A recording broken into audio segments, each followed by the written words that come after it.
So first of all, I just want to say that when it comes to oils and animals, I think it's important for us to have a perspective of kind of like throughout the ages, and that is that really that oils and animals have really gone together since the beginning. Out in creation, out in the wild, animals are constantly exposed to the scents of plants all around them. So they're going to naturally get the aromatic qualities of the plants in whatever environment that they're from. And I would say that God has designed them to be around each other, just like He's designed us to be around the oils as well. And so, I don't think that we need to be um, weird about getting into oils with our animals. I think that it's a natural thing to do. And I think it's a very beneficial thing to do and something that they're made actually to be around. So we've had a pretty long experience with our animals. We haven't had a huge amount of animals. We've had like since we started using oils, we've had cats, we've had dogs, we've had chickens, but we've also had some experience with some wild animals. So I've used oils to help some wild birds. We saved a little bird once. Helped out an injured snake once. I've helped out stray cats before. We had one that we gave some Ningxia to that really helped that one. Also used some oils to comfort a cat that I watched get hit by a car at 45 miles an hour that survived for Oh gosh. hours afterwards. But used oils to comfort that cat through it. Um, and so that was, you know, uh, there are lots of things that it can be helpful for. That was actually a really sad story because no one would take care of it. I called so many local vets, and it was during the time of the shutdown in California with the pandemic, and nobody was willing to take this cat after the injury. And so I finally got it to a shelter that would take it, and they said they tried to give help to it, and I called him by the time I got home, and it was already dead. So pretty sad. But Wow. anyway, getting into it, I'd say just with starting with oils again, with the assumption of these things that they've been around each other, that oils are safe for our pets, and they're gentle, especially young living essential oils. I can only talk about our oils um, because we know that they're safe from synthetic chemicals. They're not containing harsh ingredients. It only contains the natural plant matter that animals would be around in general. Our lemon oil is just lemon rind. Peppermint oil is just leaves from the peppermint plant. Frankincense is just frankincense resin. We know that there's no solvents, there are pesticides, GMOs, herbicides, or anything like that. And so anything that we don't want to have for us, Mm. we also don't want to have for our pets either. Um,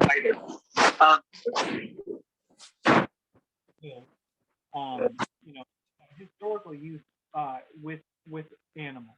The historical three tools that were used in society for care for people as well as for animals was herbs, creating tinctures from herbs, and essential oils. And we see essential oils dating back to early as biblical times, and seeing in Genesis 37 when Joseph was sold as a slave. The slave traders, they carried different spices with them. They had balm and myrrh, and they traveled with them. And the animals obviously would have been exposed to these spices and oils and roots. And so we can see this history of longevity, but again, the ones that we're only going to be able to recommend to folks are the young living essential oils, and that has to do with the grade level of it. We have the best, most pure, authentic oils that you can get. We know that they're from organic plants that are distilled at low temperatures, that there are no added chemicals or pesticides or synthetics of any kind. There are lots of lesser grade essential oils on the market. There are manipulated ones that are considered food grade, but they can contain things like pesticides, carrier oils, chemical extenders, and even fertilizers. And then you just keep going down the grades. Like grade C is just perfume grade, where they're usually extracted with solvents and can contain things like alcohol in it. And then the lowest grade, grade B, that you're probably going to find, for very low price sitting at a store that shouldn't be carrying oils at all, are just synthetically made in a lab. And anything that's just synthetically made in a lab, I'm gonna really question whether it's going to be safe for our animals, let alone for us.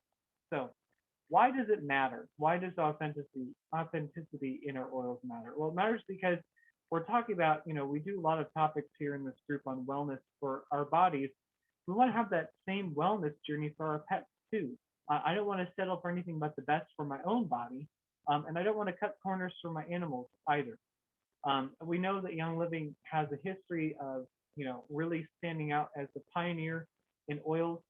They're the largest oil company with over $2 billion in sales annually, and people keep coming back to use their oils because they work. They have the largest farms. They're located all over the globe for proper growing conditions for each of the plants. We can visit them in person, and everything is transparent about how they do these things. And with the seed to seal promise, we know that they're not stripped of constituents to make them smell better. They're not mixed species. That could be important. I'm going to talk about that with lavender, with cats later on, how important it is that it's not a mixed species. Um, there are no weed killers, pesticides, herbicides. Everything is hand weeded, or we've found ways to weed naturally without using things like spraying pesticides and whatnot. Um, we aren't using solvents as a distillation period. We know the soil's clean from heavy metals like mercury. Also doesn't contain things like arsenic or glyphosate because they've been untouched by those toxic chemicals.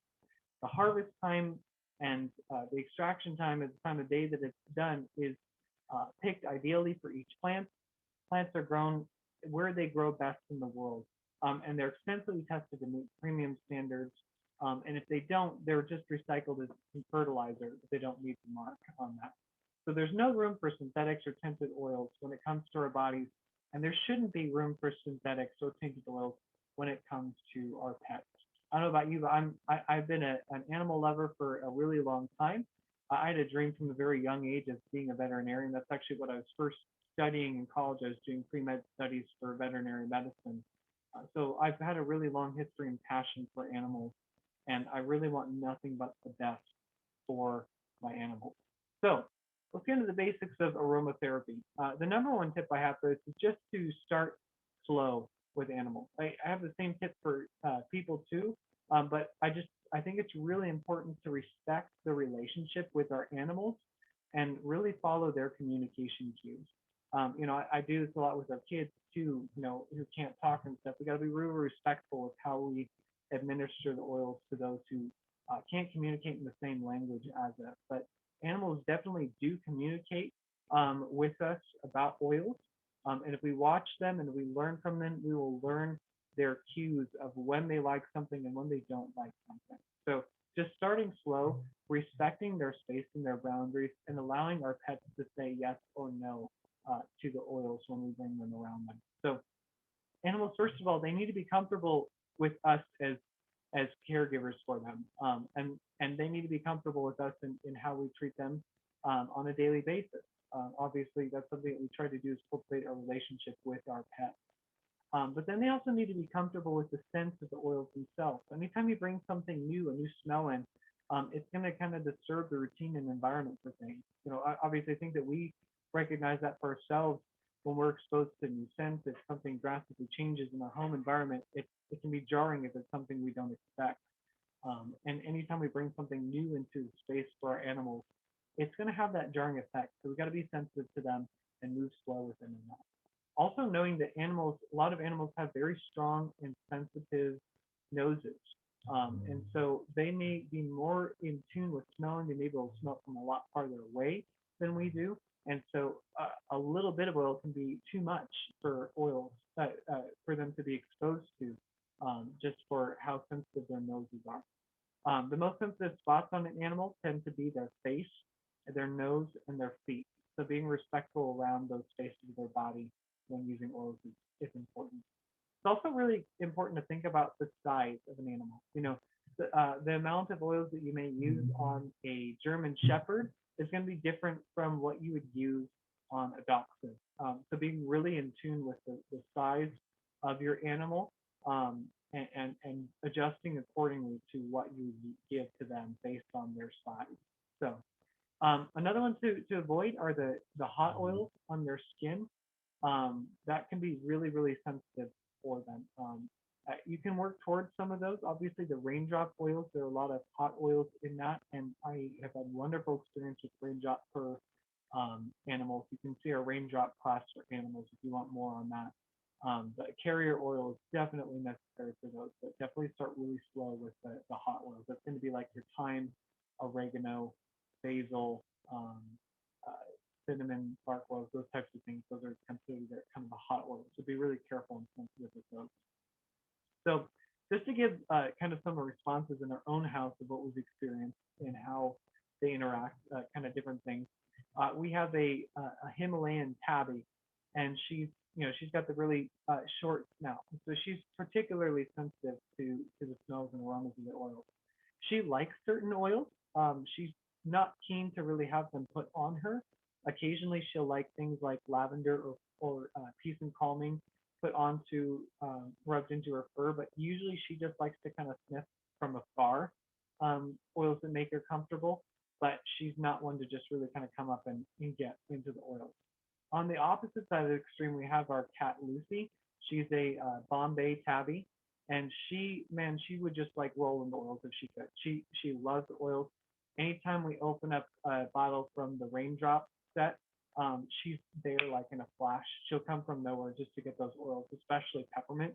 She goes bonkers for peppermint and just loves that. She loves it rubbed into her body, and just really goes nuts for it. She also I do a lot of oil infused popcorns, and peppermint popcorn is one of my favorites, and that's her absolute favorite. So if I pop popcorn and put peppermint on it, she's there and she will just go to town eating the peppermint popcorn. So different animals will have different responses, different personalities, and what they like, what they don't like, just like people. So just being in tune and kind of allowing them to experience it, and starting so not forcing on them is just really really important. Whenever you're starting out with an oil for an animal, it's really important that you have a carrier oil on hand. The carrier oil is going to be an organic fatty oil, like a coconut oil or something like that. We love especially using Young Living V6 carrier oil. It's really versatile, great source, and our animals seem to respond really well to it. Pre-diluted oils can be really good. So the animal sense line of oils are already pre-diluted, similar to our kid sense line, and so those are really easy to apply right away. Something you never want to do is same with humans. You don't want to dilute with water, as it's going to make it get in there even faster and more intense. Water and oils just don't mix, so don't apply oil with water. Another thing is to avoid applying near the eyes. Again, that's a very sensitive space, so just be really careful with that. So when you start with an oil, start with it on you, and then see how an animal responds with being near the smell. It's a really easy way to tell if they like it or not. Is if you are using the oil topically, and if they want to come near you, they probably like the oil. If they're like, no, I don't want to be around you, it may be because they don't like the oil that you're wearing. So that's a good way to be able to tell if they like an oil or don't. Probably the best way to start, though, is with diffusing. Diffusing is probably the most gentle way of introducing oils to our pets. So things to avoid, you don't want to do it in a small enclosed space, and make sure that they have a safe place to retreat from where the diffuser is running, that isn't going to be affected by the oils if they don't like it. Um, Certain oils to stay away from if you have cats: citrus oils and tea tree. These ones can be rather sensitive for them, um, just with how their liver process works. It's backwards from that of humans and dogs, and so they tend to not respond as well to this oil. If they like it, they're usually okay with it. So like for instance, I do a lime popcorn, and my cat Lucy also loves that one. So it's not that they can't have it; it's just that they tend to be a lot more sensitive to those oils, so you got to be careful with them. And cats in general, just not you want to be careful not to over apply oils to them, even if they like it, because of the way that the liver processes things. But things like Ningxia Red are really good for all animals, including cats. And that has a lot of citrus oils in it, and they respond extremely well to that, just with how it's paired with the Ningxia Wolfberry. So that being said, pets can also take oils internally.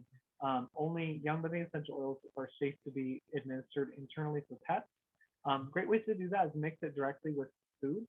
For bigger animals, you can also put it onto like the bottom lip. Thinking about things like a really big dog or horses or bovine, those types of things. Putting onto the bottom lip with the carrier is a great way to administer them. Again, I would generally stay away with hot oils for internal use, as that can be very sensitive for them as well. Oil is also a really good topical for pets once they're used to an oil, and this usually becomes the preferred method of application for them. I've noticed this with our pets; they really like them applied topically. So good places to do it on the pads of paws. It's also just an easy way to do it if you just feather it in along their spine by petting them along their back. We love to use things like Away on the back of the head for our dog. Also, like when I clip my dog's nails, I like to put geranium on the pads. Just helps with issues if you accidentally cut a little too much off or something like that. It's really helpful for that. Our cat Lucy especially loves the lower spine by the tail. That's her favorite spot for oil. If you have hoofed animals, putting it on their spine or their flanks is a really good spot. And if you're trying to get large coverage, again, using a carrier or even with a very large animal, using something like a spray bottle to kind of get it sprayed around and get it spread out more evenly across their body. So great places to start if you're looking for products or a place to really start with it. I can't recommend highly enough the premium starter bundle. This is really the best place to start for people for oils because it's just so versatile and can address so many different issues. And it's the same thing with our pets. There's so many great oils in that bundle that are really, really great ones to have on hand for pets and just really great places to start with it. So it also comes with a diffuser. So, again, it's the easiest way to start introducing to your pets. So that would be my go-to place to recommend for starting with pets. So let's talk through a few different oils in the starter bundle and how they can be used with animals. So thieves, it's a blend that we use. It's one that is used for lots of different things. Really good for supporting immune health and different things like that. Um, it's really good for ear issues that your animals may have. You don't want to put it directly in the ear, but just kind of supporting their body through those things. Good if they get it in, splinters or burrs. It can also be helpful for ticks. And it's good if the animal has, the sniffles or anything like that, just kind of giving them a little bit of boost. Frankincense, this is kind of a go-to for pretty much anything. Minor cuts and scratches. It's a really good one for surgery recovery. I had a really remarkable story with this from a bird that ran into a window once, and it couldn't move its leg when I found it. And I put a little cloth next to it and put a couple drops of frankincense that was just able to smell. And within a couple of hours, not only was it standing moving, it flew away. I saw it perch and it was back up and ready to go. So that was really cool to see with that. Lavender is a really, really good calming oil for pets.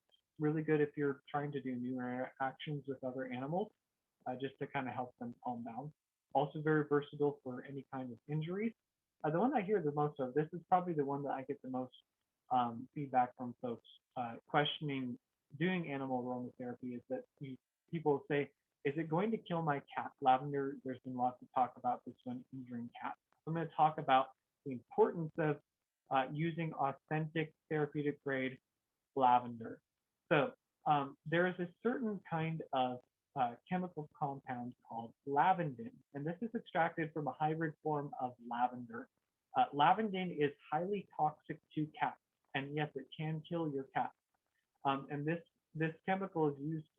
It's in most mainstream oils, and lavandin is usually even a common adulterer for what people market as regular lavender oil. Even if they are doing it with the traditional Lavandula augustifolia, it will usually be cut with lavandin. So it's really important, again, to make sure that you know exactly what's in your bottle, because if you don't know what's in it, it could very well be harmful to your cat. Lavandula augustifolia is what's known as true lavender, and that is all that we sell with Young Living under the seed seal promise. And this one is really good for our cats. Our cats love it. And our cat Penny, who's, like I said, that Himalayan tabby, she's usually not as into the oils, being up close and personal with it. She absolutely loves lavender. That may be one of her favorite oils that she uses. Digest.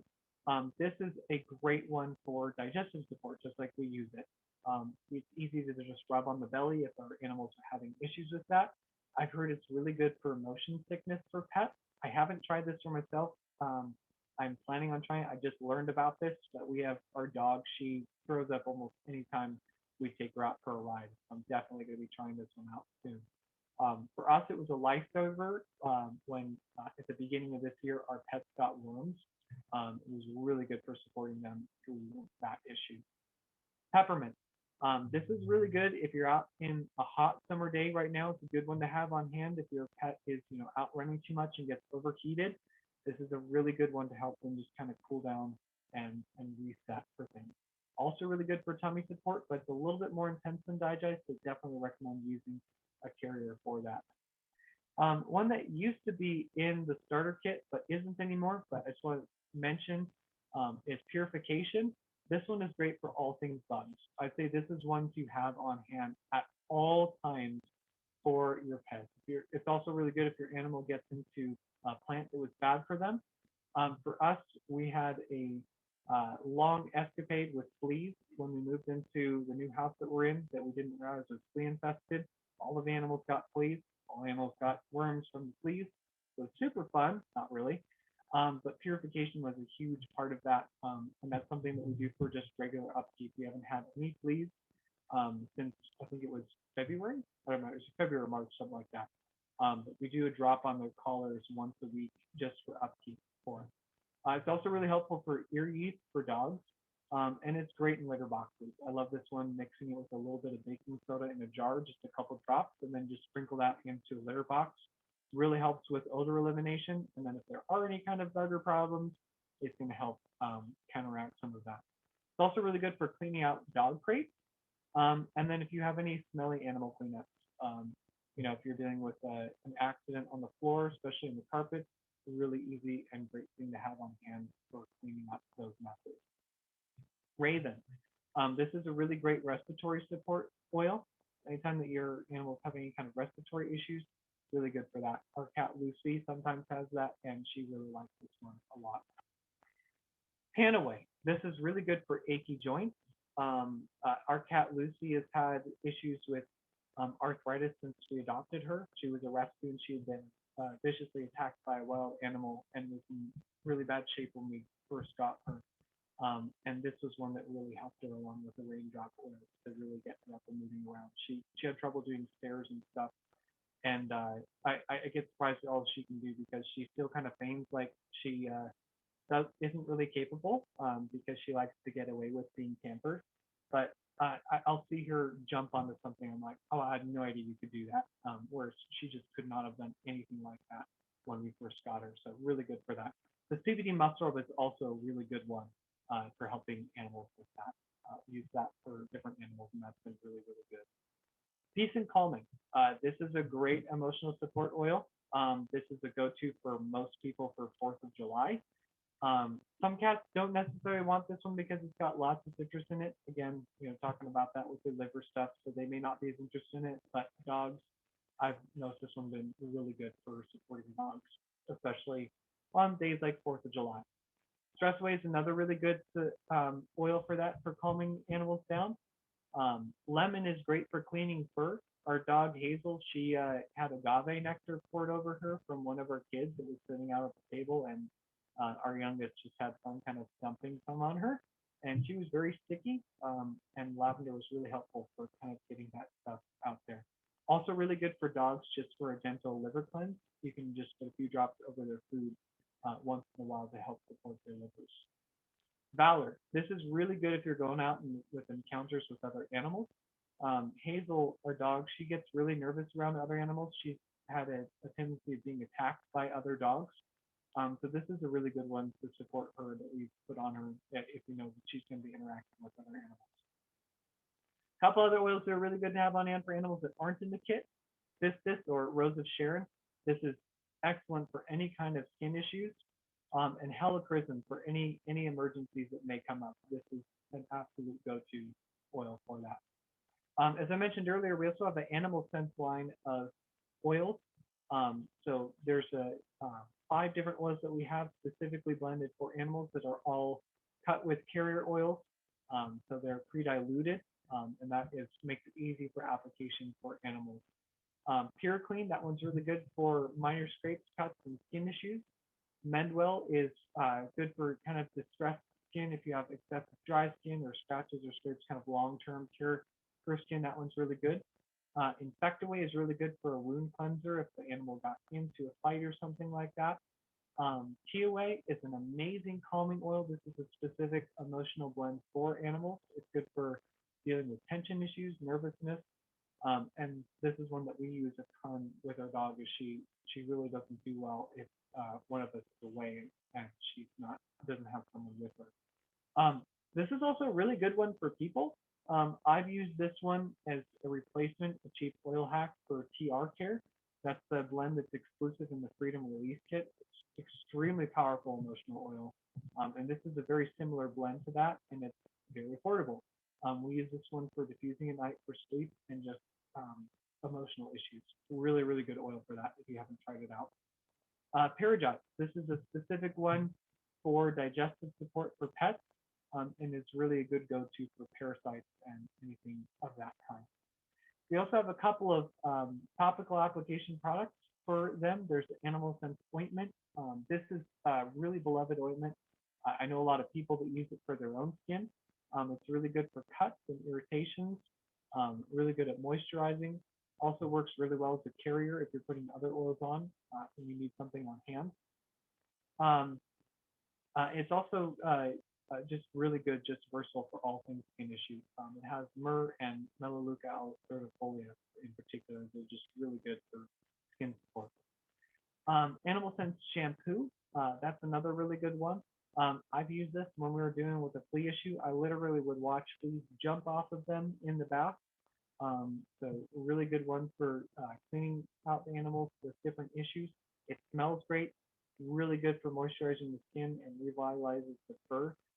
I've noticed that the fur of our pets has been so much healthier and just softer in using this. Also, you can easily add in a couple of their favorite oils into it for bath time for them that they really like. Ningxia Red is another great product for our animals. It's amazing for pretty much anything.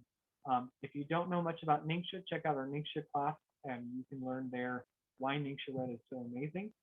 It's really good for acute care needs as well as just for overall wellness and nutrition needs. So to wrap things up, oils are safe with animals. Listen to your animals, start slow, be respectful of their space, and just enjoy playing with oils with your pets, just as you enjoy playing with oils for you yourself. Great places to start, as we said, the premium starter bundle. Start diffusing and experimenting and allowing your own animals to start interacting with oils. Good transfer by items for grooming. Getting the Animal Sense shampoo and Animal Sense ointment is going to do wonders for their skin and fur care. Get some Ningxia farm on hand for nutrition boost. Play around with the Animal Sense oil. Like I said, TOA is probably our favorite one of that line, and it's also great for humans too. All of them are Super Seal Promise, so they're the premium grade oils with that. And if you want more details on raindrop oils, I mentioned that the particular massage style is really good for kind of detoxing. We had an amazing experience with that for our dog Hazel when we first adopted her, and she had some serious issues going on. If you want to learn more about that, check out our Raindrop for Animals class, and that's a really, really good resource as well for animals. If you're looking for some written resources, the Life Science Publishers Animal Oils Desk Reference is the top resource. It is out of print, but if you're looking for the best of the best, you can find it on eBay. There's also another good animal desk reference by Melissa Shelton. Not quite as in depth, doesn't cover quite as many animal types, but also a good resource if you can't find the other one. So, hope this is helpful, and I hope you enjoy oiling up with your pet.